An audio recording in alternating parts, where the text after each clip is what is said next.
Hey guys, sorry about that.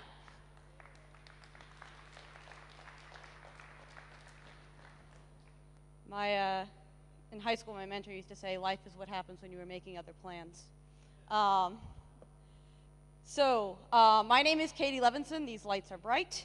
And I'm doing a presentation on designing cultures. And this is going to apply to, this varies. It's like designing the culture that your employees exist in, or maybe you have a community center that you're running. I have one of those. And you want to set up the kind of culture where people are behaving the way you want, or maybe it's your house. But, we're kind of pretty social creatures, and so we live in communities, and at some point in the people who run things, you want things to run your way. This is a slightly Machiavellian presentation. Who am I? You can read. This is my background. I'm going to refer to a couple of these projects. Hacker Dojo is one of the largest hacker spaces in the world. I do public relations, media, and cat herding. That's an American expression that means human janitors, I guess. We just make things orderly that don't want to be orderly. A lot of people ask me if I'm smart, and that's kind of weird because I am not. I graduated high school with a 2.9 GPA out of 4. Raise your hand, delegates, if you've ever had a quarter of any part of your educational history where you did that badly. Well, we got 3, but I should be flipping burgers by all rights. What's important is if you want to be successful and you want to get your big break, you play statistics. So I decided I wanted to work at NASA. I applied for 14 internships. I was accepted to 2 of them. I only needed 1 of them. I have been rejected from more colleges or universities than most Americans apply to. As a matter of fact, twice the number. And once you get over the fact that rejection doesn't really matter and get over your ego, the world really is your oyster. I wear funny hats, by the way, because I figure nerds aren't too good with faces, so I'll be the girl with the funny hat. And then later on, you can find me and ask me questions and not have it be awkward and not remember what I talked about. So that's that logic behind that. All right, clicker. Clicker, do things. Clicker, do things. Hey, there we go. We are what we celebrate. The first time I heard these words, I was 14. They were said by a man named Dean Kamen, who is made lots of money inventing all the things, and then decided to run an educational program where he lets students make these robots. They're about, now I have to whip out my metric. They're about, I'm going to go with like 50, 60 kilograms. That would be 130 pounds, right? Yeah, okay, just want to double check that. They're about 50, 60 kilograms, and they're incredibly intense. This is all this is actually a huge program. It's basically run by a massive sports event, and the entire purpose is to help young people get excited about engineering and entrepreneurship. And of course, being 14, I didn't care. I was playing with some sick robots. And this is the first most important thing about culture, is it has to make sense for user 1. This little girl, can you move the mouse off the little girl's face? That'd be super sweet. This little girl is receiving a gift. This is a valuable experience to her. She is enjoying this. We can talk about the things that you'll do when you conquer the world and you have 40 million people who will follow you to the ends of the earth, but you need to collect those people first. This is, Americans just had a holiday after which pumpkins go on sale. And so this is my dormitory. We're melting down pumpkins for pureeing because we can just go through huge amounts of foods. We just do food in bulk. These are the sponsorships that are currently active at Hacker Dojo because we are one of the largest hacker spaces in the world. And when you have that kind of communal power, you can do things. But the first and most important thing is to delight the first user. So we're going to think of every community as that magic machine with the lightning bolt in it, right? So user is there. They put in a little arrow, a little effort, and something bigger comes out from their perspective. The little effort arrow going in could be their time or their attention or their work putting in a profile. It could be their money. It could be tons of things. But the point is something of value goes in, the machine happens, they get something more valuable out, and they're happy, okay? This is a bad startup. This startup, they put a lot of effort in, and they don't feel like they get something valuable out, and they're not happy. From their perspective, the machine is broken. And so, like, you know, you have a problem with this if someone's like, I'm going to start a marketplace for people who want to trade shoes. And someone's like, oh boy, and they get on there and there's no one on the marketplace. You're not providing value to that first user. And so they go away. And then you never get this marketplace kickstarted because you haven't provided sufficient value to that first user. There we go. So this is a culture that I chose to not partake in. This is the bar in the hotel, and that is bottled water that costs as much as the breakfast that I had 2 days ago. And so even though I was very, very hungry and staring that down when writing the talk, and even though it would have provided value to me, I felt that this machine was broken, that I was putting in more value than I got out, and therefore I chose to not be part of the culture of people who eat things in their hotel room in the restaurant bars, or in the hotel room bars. All right. Other rules about these machines. If you run out of money, the game's over. Then the machine doesn't work anymore. And most of the time, the machine is supposed to make money, just like pro tip. I don't know. All right. So you have one user that loves you, right? They have their little heart. And you do this over and over again, and soon you have a community of people that all love you. And that is the beginning of every community, no matter what we're working with here. Yes, they are important. All right. This is a saying of... everyone always says, well, what happens if we get so many users that they melt down our servers and we can't take all of the orders? And that's kind of like asking, well, what will I do with myself if I win the lottery? It's kind of like you plan for the bad scenarios because the good scenarios are so awesome that you're just so lucky and happy to have that problem. So this is a saying from one of the other directors of Hacker Dojo who I have a lot of respect for. So one of the problems that frequently comes in communities when resources become scarce is hoarding. And so there's a picture, another part of the American holiday where we have too many pumpkins afterwards, is that people will begin hoarding resources. And you see this in like offices where like everybody has their own mug that they hide away because they don't trust the mugs in the cupboard to be clean. And this is basically a symptom of a lack of trust. They no longer trust that the resource will be there when they want it, and so now they're hoarding it, and now and so you have a breakdown of trust in the system. This is one of the first classic problems you have with communities of all kinds. Yeah, this is another programmer one. Is the build is always broken, and so everybody has their own branch of the commit tree, and no one wants to merge back to master because they're afraid that the build will be broken and then they won't be able to progress anymore, and then you have huge merge problems. This is probably not interesting to any of the business people in the audience, but whatever. What's important here is that when people hoard and when people begin making their own caches, you have to look at this as that you have lost their trust in the system, and now you need to earn that trust back so you can have a healthy community again. So we're going to look at this machine again, right? Is that for each user, they input some effort and they get something better out and they're happy. And so we can look at this as like all of the users are doing this individually, but you see the third guy over there, he's not happy. And we're like, well, why isn't he happy? And there's two possibilities here. We're going to reduce this down to very simple. Your experience is the amount of value you get out minus the amount of value you have to put in to get that value out. Just grossly oversimplified here.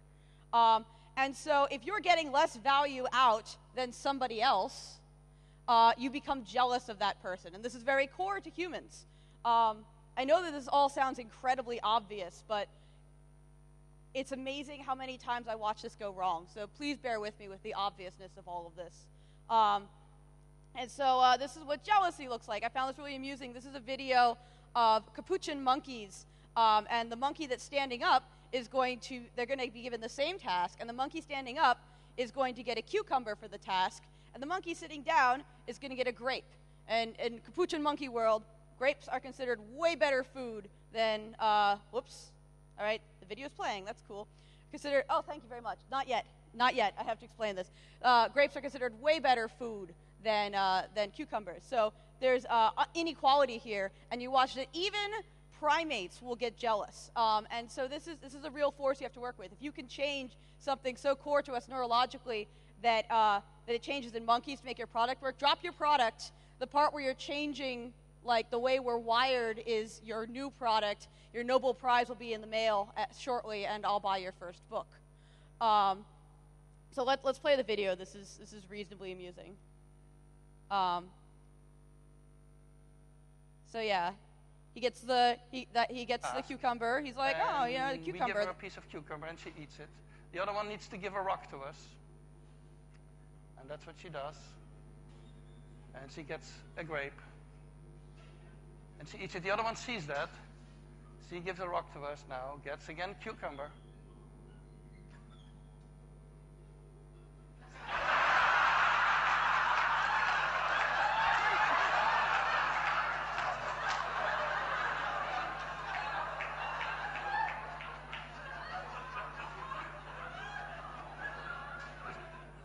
She tests the rock now against the wall. She needs to give it to us. And she gets cucumber again.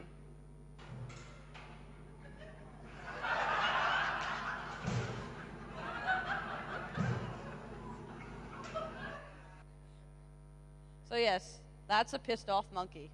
But I mean, this is important. This is actually pretty easy to, whoops, there we go.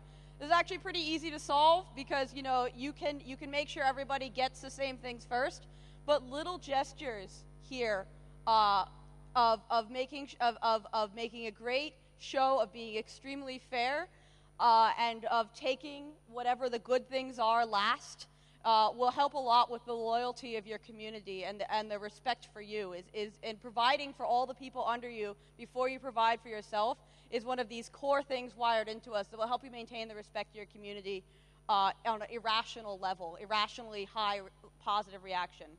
So here's the other one: is when when someone is putting in more input than their peers. You see the value input is bigger. They begin resenting their peers. They say, somebody isn't pulling their weight. I have to do more work. I have to do all the work around here. And you're all in college, so I think you will recognize this. This is what it looks like in your dormitory. And I'm sure that, like, you know, everyone is like, oh, well, we're going to solve this by okay, so I actually did this different slide. A really, really sure sign of resentment is a passive-aggressive note. And if any of you write passive-aggressive notes, stop, because they don't fix anything. They just make you look like an ass. So if nothing else today, and so everyone says, oh, well, this is okay. We're just going to regulate everybody's input into the system. How many people have tried, like, a chore chart or anything like this in their college apartments? All right, keep your hand up if it worked. My hat is off to you, sir. I have never had that response before. Most of the time, they don't work because basically what happens is someone doesn't do their share because, there we go. Someone doesn't do their share, but that doesn't automatically mean that bad things happen. Someone else has to point out that they didn't do their share, and now it becomes a tantrum. It's like, you didn't do it, and someone has to be the bad guy, and nobody likes being the bad guy, and then it becomes, instead of like, oh, I should do this, it becomes, oh, I shouldn't get caught not doing this. And we get a really negative culture involved here. And so this is humorous. So this is one example of my failing, is one day I had, at Hacker Dojo, the landlord's getting mad because people are leaving their vehicles in the lot. And this one guy in particular kept leaving his motorcycle in the lot. And I couldn't convince him not to do it. Like, I'm like, the landlord is getting mad. The landlord is threatening to muck with our lease, to fine us.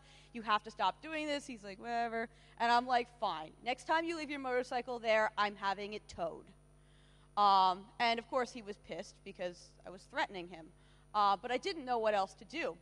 A few weeks later, I find out that the motorcycle's in the lot, and I call him up, and I'm like, what on earth are you doing? I told you I was going to tow this motorcycle. What am I supposed to do with myself? And he said, yeah, I know. I decided it was an acceptable risk. So I had been really inept at assigning punishments because he had decided that the punishment was not bad enough to really merit changing his behavior. I was the bad guy now, and this didn't actually make my landlord any less upset at me. So it's the perfect combination of not doing punishments correctly. He's still kind of resentful about all that thing. A better way to do a punishment is to say, if you do this, I will not give you the thing that you want. This motivates them. The ball is now in their court to do the thing that makes you happy, to get you to do that thing. Or the other way is to make it not your problem anymore. Is like, you know, if you forget to take the trash out, it's your responsibility to drive it all the way to the dump because we're not waiting another week. At this point, you don't care if they take the trash out at night or not, because it's the same experience for you. It's their personal responsibility you've passed through. And this is generally a better way to run organizations. The root of it is that I don't have a perfect solution on how to get people to do what you want. The best I've been able to do is to automate the consequences, because now when the consequences happen automatically, there's no one really to get mad at. This is a screenshot of the system we used to run my house. We had the dormitory. We had everyone. The dishes were everywhere. It was a total mess. And so we took everybody's rent and we raised it. And then we said, if you do chores, you can earn points and redeem the points for money. So we have two guys, and one of them always does his chores and one of them doesn't do his chores. They both pay $100.